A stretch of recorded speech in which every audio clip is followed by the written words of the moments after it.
Hi everyone, this is Sylvan from Sylvan's Way, and today I wanted to share with you a new Oracle deck I got in from Kickstarter, and it is the Floridian Mythos Oracle deck and Guidebook by Amber I think it's Malott.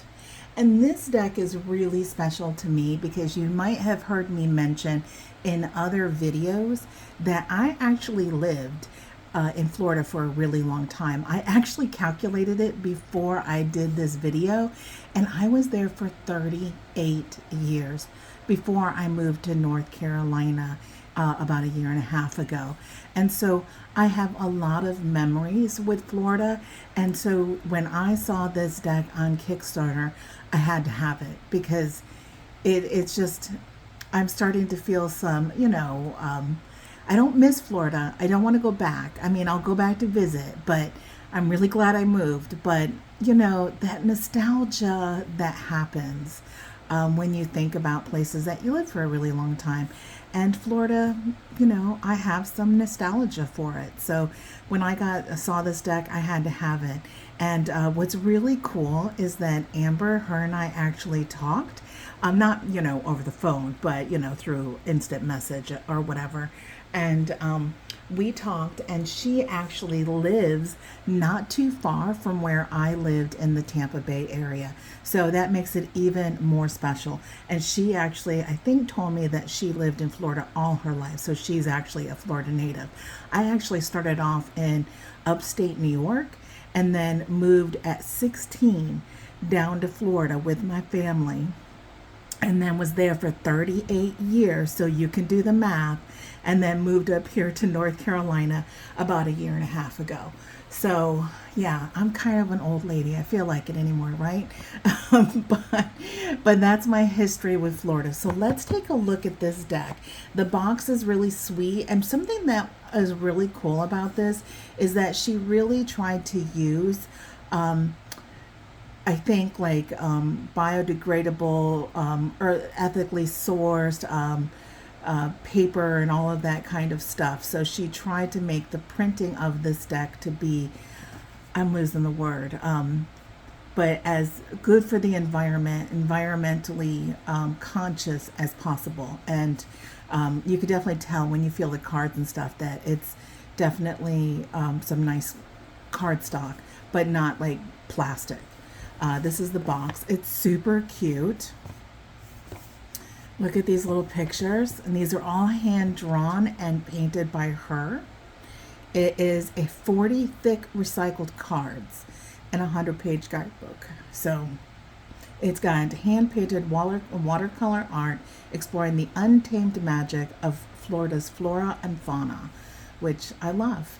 And so let's open this up, and we can see the inside of the box. So the wraparound only goes around the top of the lid of the box, just as an FYI. I mean, it doesn't bother me at all. I don't really care. It's still beautiful to me. This is the back of the cards, and we'll take a look at those cards in a moment. This is a sticker that she sent with the Kickstarter. It's super cute, and I do love myself some possums. And then a nice little card from her, so that was included in the deck. And then here's the guidebook. So I wanted to read to you some information. Now this is dedicated to Allie, which I think is her sister. And she says, so long ago we gave offerings of petals and shell to the trees. I like to think that they are still blessing us now to be able to follow our dreams and encourage one another. Thank you for all your advice and always believing in me, which is really, really sweet. And then here's her just overall information about the Floridian Mythos Oracle. In the wild, untamable corners of Florida, there lingers an eerie magic. It is a place to be revered. Sublimed rules here, and awe of nature's beauty and ferocity is unmatched. Decades have been spent by humans trying and failing to make it manageable. A never-ending battle to keep the wilderness back.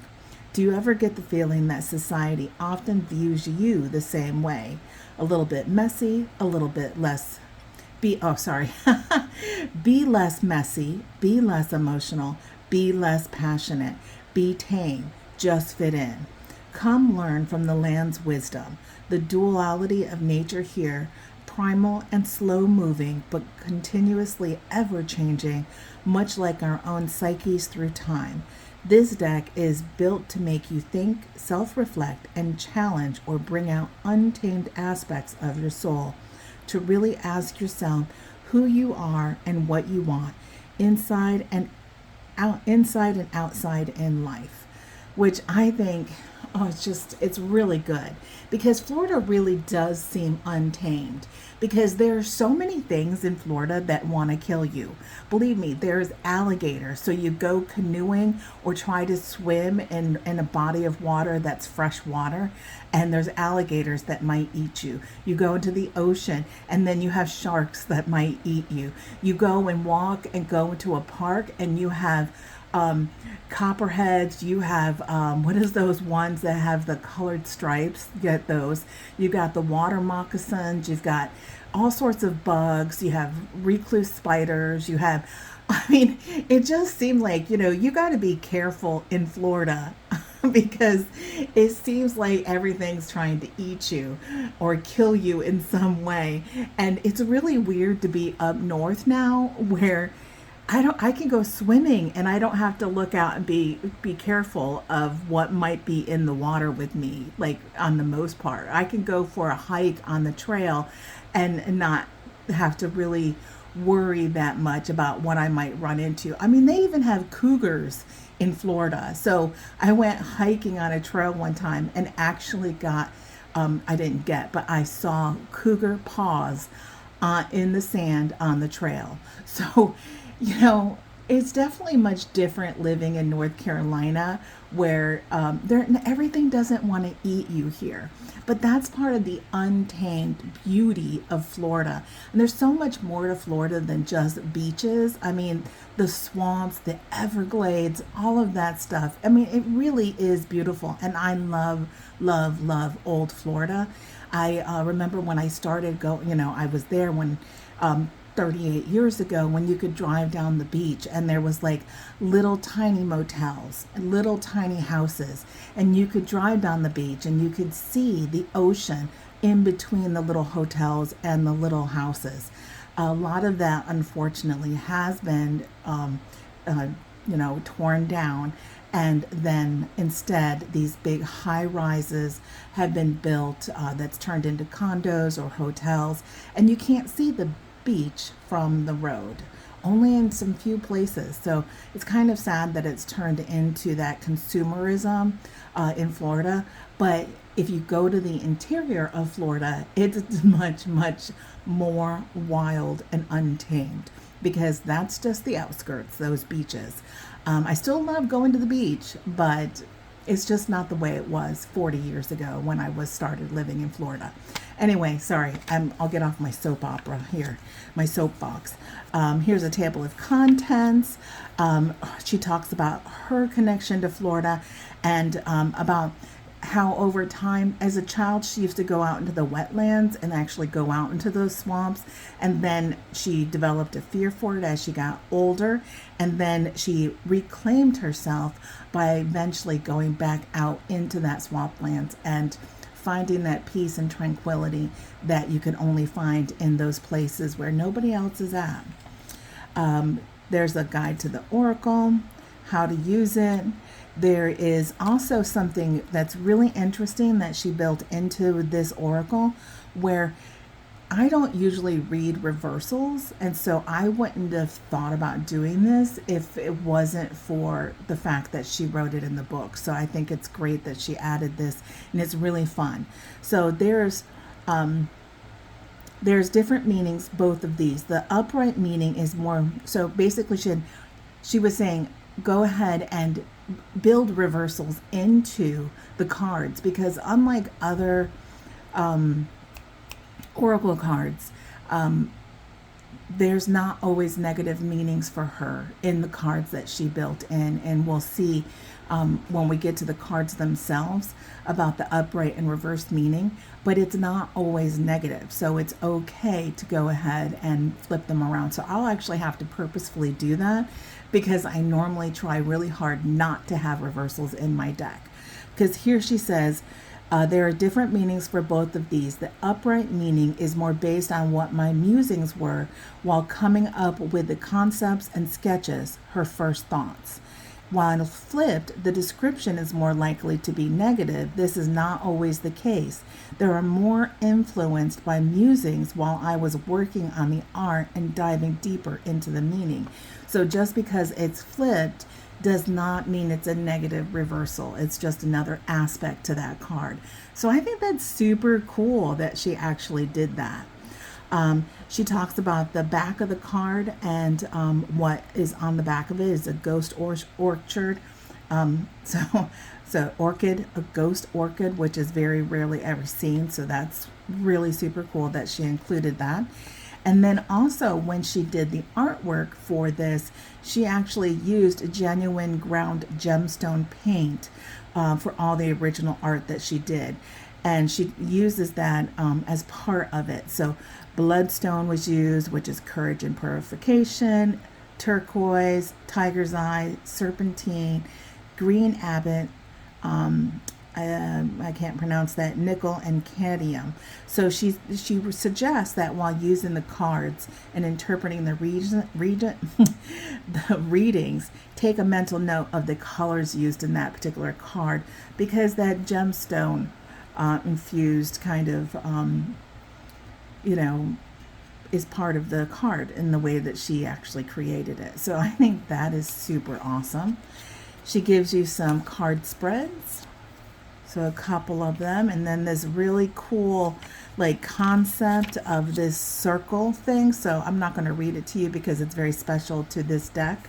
So if you're interested, you can always get her deck and see what that special thing is. And then here are the information about the cards themselves. So it includes a title, the keywords, a little description of what's on the card, the upright and the flipped. So this is a really good example of where she was talking about the upright and the flipped. So it says, so for this one, it is this little green lizard guy. Plentiful and wealth is the keywords for it. And the green, I cannot pronounce it, lizard, has many options for snack as it laces about on a tree under the shadow of swaying leaves. This lizard is want for naught. It has everything it needs. And that is so true. These lizards were everywhere. They were plentiful, and they ate all the little bugs and creatures. And there were so many bugs and creatures in Florida that I'm sure they always had plenty of food to eat because there was always so many of them. So for this one, if it's upright, things might be sparse right now, but you're entering a time of plenty, wealth is near. And then if it's flipped, when another lizard enters, you don't always want to scare them off. Sometimes 2 hunters are better than 1 for a potential friend. You have been hoarding a resource. It is time to share it with others. So see how it's not necessarily negative? And that's what's so interesting about how she developed this deck. It's almost like it's 40 cards, so you have 80 different possible readings out of the 40 cards. And then she continues all the way through. And I like that she included the picture, so you could just sit and read the whole thing and kind of get a feel for it. And so that is the guide. Let's see if there's anything on the back of it, just a little bit for putting some notes in there. And then her Instagram and YouTube. Let me put that up there so you can go to it if you wanted to. So isn't that great? So, I mean, it's a little guidebook, but I feel like there's so much to it, and there's so much to this deck. So let me show you the cards really quick. They're not in order because I have definitely been playing with them. So this alligator, and it says divine. So I've always been fascinated by alligators and always would stop and watch them. They're amazing creatures. They've been around for a millennium. And and it's just like you go back in time. When you go into the swamp, it really is like going back in time. It's definitely a Jurassic Park moment when you encounter creatures like this. Treasure hunt. So we have all of the seashells and the shark tooths and the sand dollars. So, and you go early in the morning and go and you look for seashells if you stay at the beach. So it's definitely a treasure hunt. Invasive. Somebody let these little guys loose from an aquarium. They are not natural in the habitat of Florida and they are taking over. So they're definitely an invasive species. The veil. Mistaken. I wonder why it says mistaken. Be an interesting thing, but I love these guys. These are like sea cows. They're like little cows with the sea. They're so gentle. I have gone snorkeling with them next to me, ran into them while canoeing and paddling through the marshes. I mean, they're just such beautiful little creatures, and I love when I see them and I see their little calves next to them.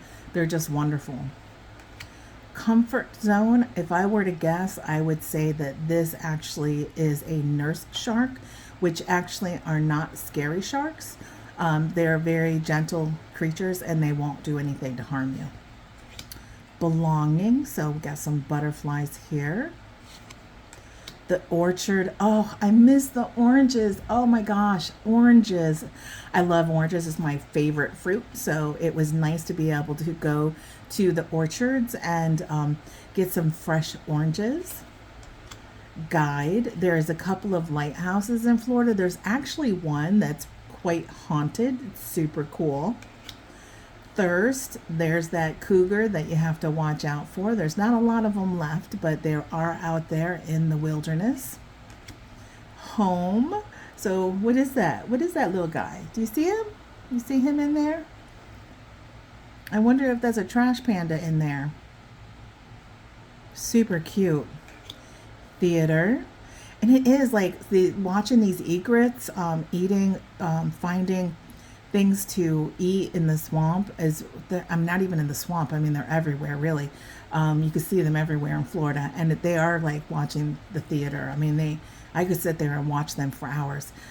Sometimes they'll sit there and they'll want to get one of those lizards that I was talking about, and they'll stand there and they'll just move their heads and they'll sway like they're part of the breeze, and there's nothing to be worried about, Mr. Lizard. And then all of a sudden it's got him. So they're really cool to watch. Vocal. So we got a fox here, and there are foxes in Florida. Sublime. I wonder what that's about. I mean, in Florida, we did have hurricanes all the time. Luckily, the Tampa Bay area, I'm telling you, if you're going to move to Florida, move to the Tampa Bay area, because it seems like Tampa Bay never, ever gets hit. I shouldn't say it out loud because you say that and then it'll happen. But I think it's been like 75 years since Tampa Bay has actually gotten the direct hit. So my dad lives in Lakeland, and there was a hurricane coming in, and he really wanted me to come out to Lakeland. He thought that it was going to be a direct hit on the Tampa Bay area. It ended up hitting further south and then going across the state, and then he was actually hit. And so I was like, I've always been like, nope, Dad, I'm staying right here. Through my 38 years of living in Florida, I only left Florida one time, just one time. And that was like a year before I moved, when there was a hurricane coming through. Hold on. So we got a seahorse. Sight. So there's some big moths in Florida. They're beautiful. Perfect. So this is I think they call them a seahorse crab. They're the weirdest, craziest thing. They're actually like one of those really, really old creatures that have been around for a millennia as well. And they have this hard top upper shell, and when you flip them over, they got all the little legs that, kick around and stuff. So they're kind of crazy. You don't want to step on them, that's for sure. Moonlight, that's one of those. I think this might be a cottonmouth here. circle. So we got our little mushrooms making a fairy circle. And I love, look at that little guy. Oh my gosh, so cute. Greetings from Florida. Always loved sending off those old-fashioned postcards to people. Other side. Look, and look, there's a deer back there in the background. And there are deers in Florida. On your way to the Keys, there are little tiny deers that are only like the size of a medium-sized dog that you will only find in the Florida Keys. So I think they're called kiwi deer, I think, maybe. And they're just the tiniest, cutest little things. They've been getting hit a lot on the roads because, you know, the habitats have been getting taken over. Desire, so we have a pelican. Tourist stop. I took a picture of my husband one time with a skunk, and I used to say the making of skunk ape. So, you know, there's this joke about skunk ape in Florida. So, you know, if we had a Bigfoot of any kind, it's going to be a skunk ape. Mermaid's purse. This is actually a what am I thinking? A shark's thing. Shark thing. I don't remember. Forest eyes. So, of course, owls there. New perspective. We got some bats in Florida. Sunshine snake. I don't know what kind of snake that is. I'm sure it'd be easy to find out. Stagnant. Yep, stagnant water. Look, see all these little mosquitoes? Not a good thing. You know, in Florida, you get in the habit of dumping over things and pouring out buckets of water and stuff and not allowing water to pool around your house and different things because these damn mosquitoes are everywhere. They'll kill you. Protection and sea turtle. Kindred spirits. Oh, these turtles are super cool. Abundance. There's that lizard. Determination. This is a woodpecker, and these guys are huge.